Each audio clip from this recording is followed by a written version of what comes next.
Hey guys, you guys, I literally just watched the series finale of Amphibia, and then if you guys have seen some of my video, most of my videos on my channel, you probably will saw there was one video where I was talking about Amphibia and how great the show is, and so the series finale just aired last night actually because it's Sunday morning when I'm recording this, but the series finale just aired, and you guys, it was amazing. I have to give all props out to Matt and his team for really for the entire series because the entire series as a whole is great. And I'd say it definitely probably took them a long time to make the show up and make the show like the what it is now. Because even with the pandemic, because I know the pandemic really affected them, but I would say this though, they still did a great job nonetheless. Despite everything. And it got me thinking like this morning I was laying in the bed, I was thinking, if they actually did like a reboot of Amphibia and it was like they could do it like you know how the legend I don't know if you guys seen like Avatar: The Last Airbender or Legend of Korra. So you know how the Legend of Korra takes place like in the next generation, like after Aang and like Aang is the Avatar and everything. I was thinking, what if they did like a reboot of Amphibia in the same kind of way? And by the way, spoiler spoiler warnings if you haven't seen like any Amphibia at all, or if you don't really mind, it doesn't really matter. But if you haven't seen Amphibia at all and you don't want to be spoiled on anything, just let you know, spoiler warning. I'm going to talk about the finale. So, all right, so literally in the finale, the main character. This is something I didn't expect to see ever in the show, but the main character like dies but comes back to life again. That's something I don't I don't think I ever saw that in any other Disney show. If I remember correctly. I guess we kind of did come close to that in some of the shows, but not we never actually saw him actually like die though. But that I can remember. Of course, there probably was more shows I haven't saw. I may have not saw it. Maybe have done the same thing. Who knows? But then I had the point I've seen. That was the first, and it was great to see because we got to see her come back, and then we got to see the characters all come together to say their goodbyes because when she comes back, she only has like a little shard of the three gems on the box, which will got them to Amphibia. And now that they've defeated King Andreas and everything, all the bad people, and now Andreas has turned good. Oh man, I was so happy to hear that because like when Andreas turned good, he was like some because he was actually being controlled by the core, and the core had a little thing in his crown, and literally when he was turning a new, when he was like he didn't want to like bow to the core anymore, he took it off his crown and started crushing it, and he was like, and the core was like, "What are you doing?" And he was like, "Something I should have done a long time ago, standing up to you." And then he crushed the crown in his hand and everything.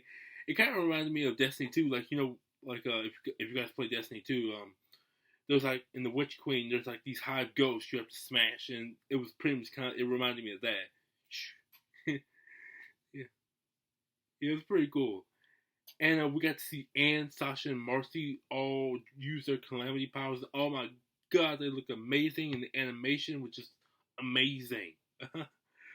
All the way. Like Matt and his team did a fantastic job with that. And I had to say, literally, when Anne was talking about making the sacrifice, I was like, "What have we?" I had to think about it. I was like, "Have we seen this before in any other show so far?" This come to this finale because I know the Owl House hasn't quite got to the finale yet. But I'm still. By the way, I'm watching the Owl House too. If you want to know. But anyway, um, but yeah, I don't think we have ever had that in any other show that I can remember. I guess you could say Rapunzel's Tangled Adventure kind of did,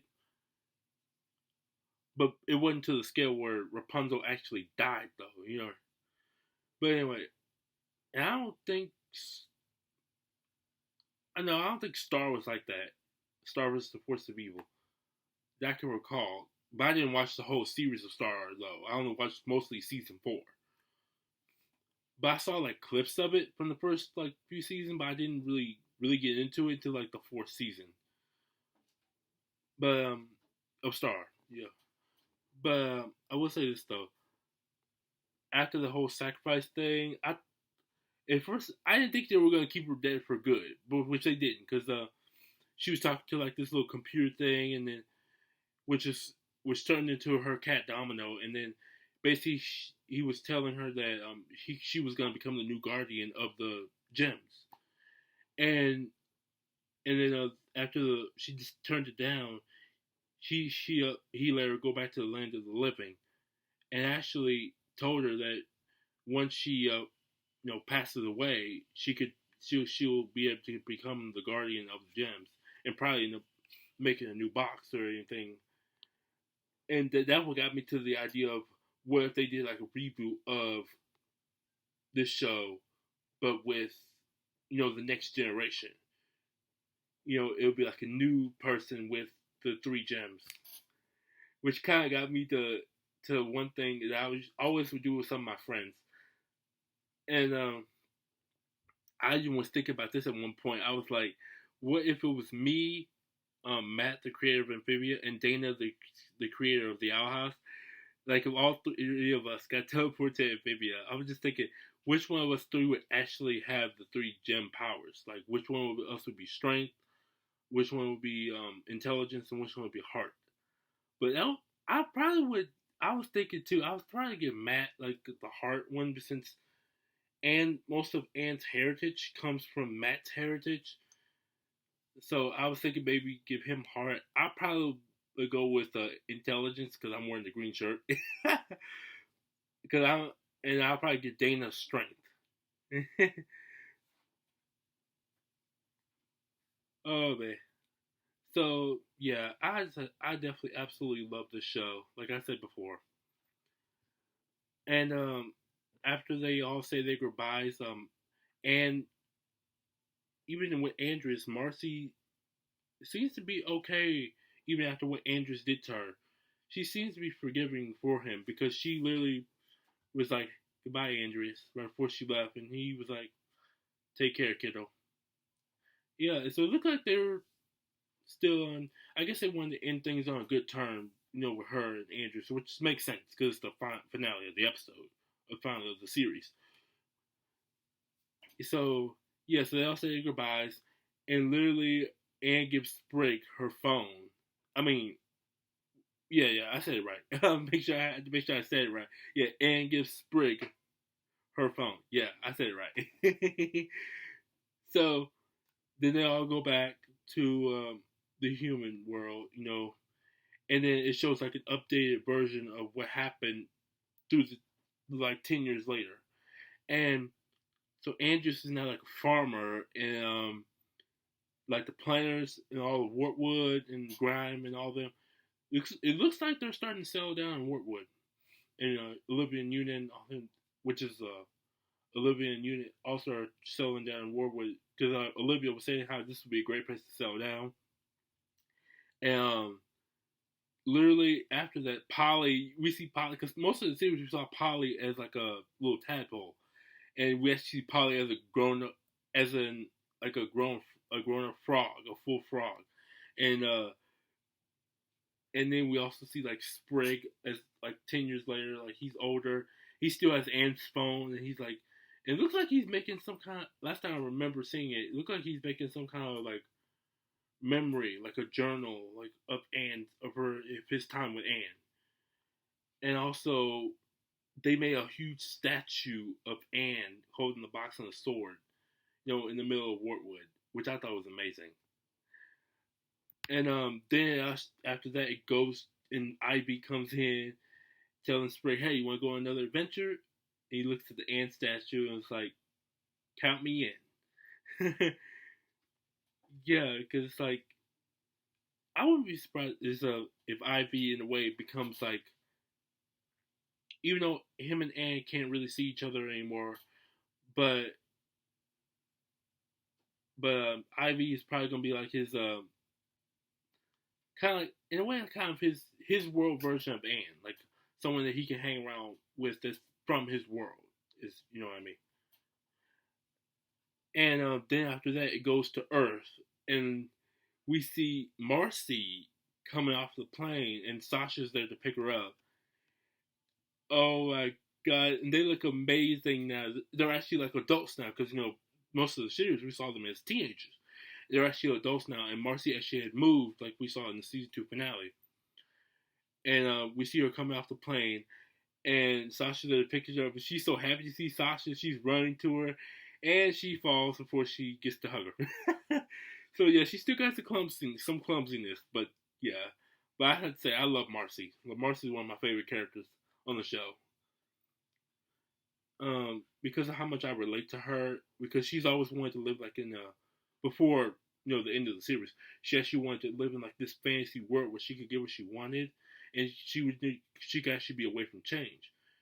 But she learned that you can't really stop change, and you can't really escape reality, even though you might really want to. And there's literally after that they are driving down the street, and they're talking about where they're kind of at now, and I can't. I know Marcy was doing something online.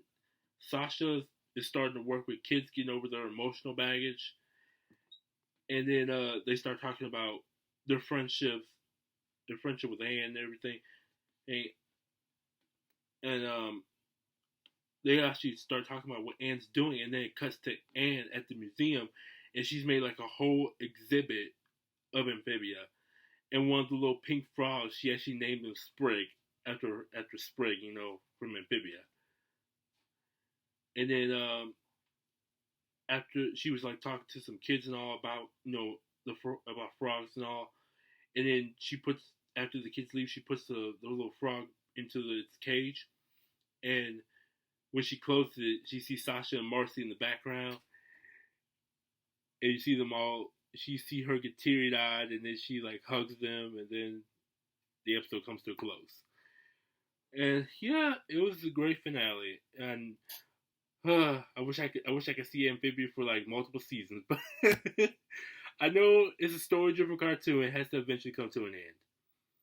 But yeah, it's a really great series, and I definitely would recommend watching it. It's super great. Like Matt and his team did a fantastic job on the series. And was actually another thing in the episode prior to the finale. It was talking about who am I and who you want to be. For a while that was a really hard question for me, and that's another reason why I really relate to the show and relate to Anne is because for a while I didn't really know who I was, especially like during high school. I knew how I wanted to be at the time, but I think for a while I didn't know exactly how I was going to do it, or even if I wanted to do that in the end. And I think for that was one of the main reasons why it was like that for me was because I didn't really love myself, not really, you know. And Anne was the same way in the show, and that's probably one of the other reasons why I fell in love with the show. But real now, I actually even now, if you think about it, I don't know what the future holds for me, but I know one thing's for sure: I'm gonna take it one day at a time. And also this I'm gonna tell you guys, this show has literally inspired me for my next song that I'm making. Because I decided to make it. I'm not sure. I'm just still kind of beginning works things. It's just an inspiration right now. But I was thinking about making a song about who I am. Because that's such a hard question. Like when someone's asked that, especially as a teenager, sometimes you might know your answer, but sometimes you might not, and sometimes your answer could change later on. Because you might want to do one thing later, and it well at the time, and then later on you might change your mind. It's like with me, I always. You guys remember at one point I was thinking about moving to California and pursuing my dream as an actor, but then I decided to change. I actually changed my mind, decided to do something else. I decided to stay in St. Louis and help take care of my parents, which brings me to this that I'm actually a caregiver now for my mom, and it's amazing just helping out my mother because I love I love both my parents to death. But that's I know my mom needed me, and I'm gonna be her. I'm gonna be there for her just like she was for me. And yeah, so I can't think of anything else. That's probably about it that I can think of. I know this video is like really long, but it's like Amphibious. Amphibious is a great show and deserves like my full like view on it, my few feels on it. So I know my videos are gonna be long because I know I ramble, and but that's what I am. But yeah, yeah, I guess that's just about it. So I'll catch you guys later. Peace out.